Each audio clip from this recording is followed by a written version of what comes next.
I've been tinkering with different international eSIMs for over 12 months on 5 different continents. In this Flexiroam review, I gave their service a hardcore test drive to see how it stacks up against other eSIM competition. Today I'll show you how to use Flexiroam eSIMs to get cheap data on your phone all around the world in under 2 minutes. But more importantly, I'll share what I liked, what I didn't like, and how it actually worked after testing their service in Egypt, Denmark, the US, Colombia, and Brazil. At the end, I'll even do an extreme test to see how the service works while exploring the Great Pyramids of Egypt. There are 3 scenarios when I think Flexiroam is the best eSIM for travelers, so make sure to stick to the end where I share those 3 scenarios. By the way, this video is not sponsored by Flexiroam, it's just me testing out stuff for you. For anyone new to Flexiroam and travel eSIMs, they're basically just a really super fast and easy way to get data on your phone while traveling internationally. They solve 2 big problems. The first is expensive international data charges, and the second is having to hunt down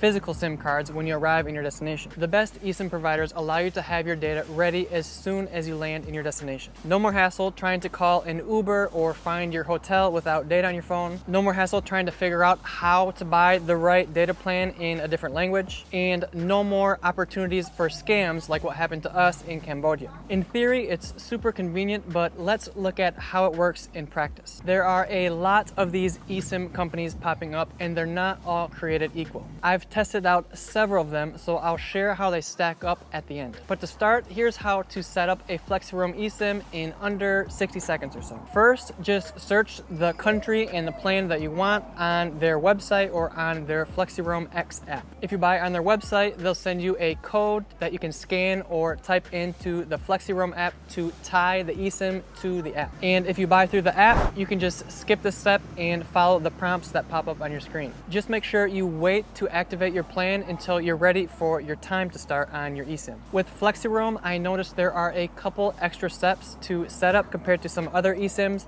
but as long as you follow the directions that pop up on your screen, you should be okay. Once you do that, bam, you have working data on your phone as soon as you arrive. So here's how it actually worked. I'll start out with some pros and then we'll get into the cons. Overall, it worked everywhere we went that you could expect a data signal. Flexiroam works with various providers in each country, and it seemed to do a good job automatically connecting to the provider with the strongest signal. This is handy compared to some of the other eSIMs on the market where you just get one provider, and if that provider doesn't happen to have strong coverage where you're traveling, then you're out of luck. Tethering to my computer so I could work also worked well everywhere we went, especially in Egypt where pretty much every single accommodation we had crappy Wi-Fi. That said, I wouldn't call it blazing internet speeds or anything, but it was always enough to get the job done, and that's really what's important.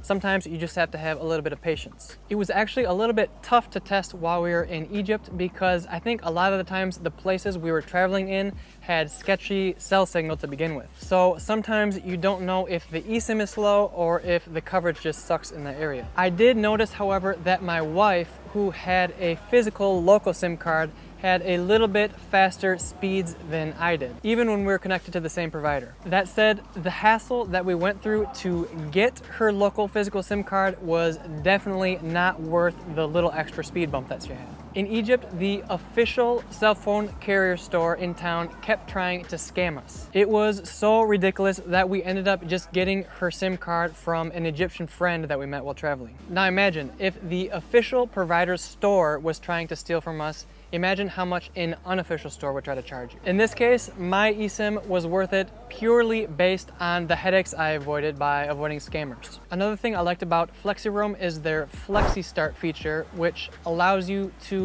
buy a plan now, but you can wait up to 3 months before you actually start and activate the plan. That means you don't have to remember to do it last minute when you're stressing out about everything else about your trip. I'm making some in-depth reviews for a bunch of other travel eSIM companies as well, so make sure to subscribe if you want to get notified about those and compare your best options. Thank you.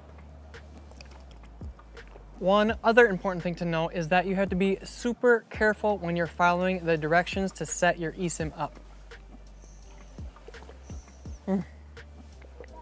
Oh, that's good. It's not hard, but if you're not paying attention and you don't toggle on one of the settings, it might work slow or it might not work at all. Okay, before we get into the cons, let's take a quick trip to the Great Pyramids of Egypt for the ultimate Flexiroam travel eSIM data test. Then I'll wrap it up by sharing what I discovered about Flexiroam's prices compared to its competitors. All right, so here we are at the pyramids. We're gonna test out Flexiroam to see what the data is like here.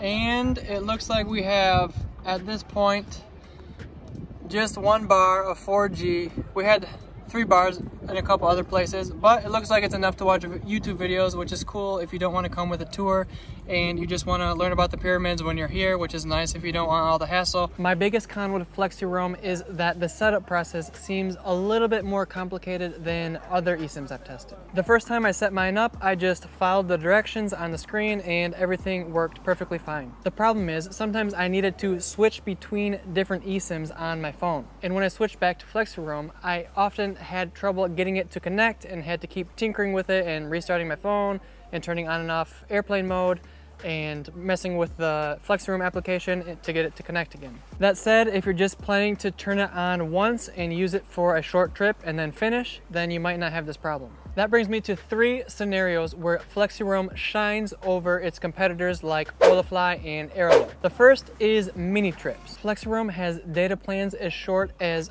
3 days, so if you're just going on a weekend getaway or just want data to explore a city during a long layover or something, then this would make more sense than Airalo or Holafly, where the minimum data packages are usually 7 days. The second scenario is if your cell phone isn't eSIM compatible, because Flexiroam also has an alternative option where they can ship you a SIM card, a physical SIM card, or a little sticker that you can put on top of your current physical SIM card, and that is an alternative way to get data abroad if you can't use eSIMs. That said, I haven't personally tried this method yet though. And the third scenario where I choose Flexiroam over Holafly or Airalo is if you want a global eSIM for a round the world trip. That's because at the time of recording, Flexiroam's global plan covers over 150 countries, while Airalo's global plan only covers around 84. Holafly doesn't offer a global plan at all yet. Now, Flexiroam's global plan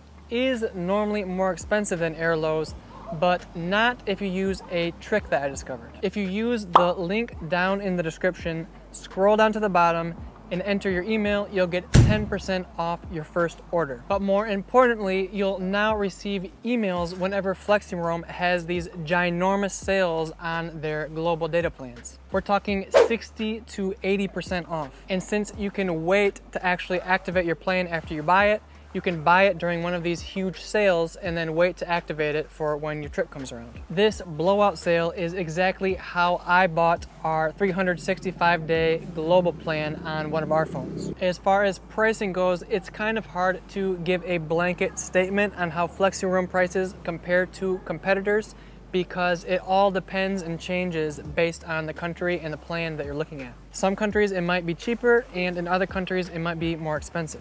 So I recommend popping open a couple different windows with different eSIMs so that you can price shop. I'll leave links to check the prices with my current 3 favorite eSIM companies down below in the description. Some of these links actually have discounts built into them, and so by clicking them, you not only save money, but you also help support this channel.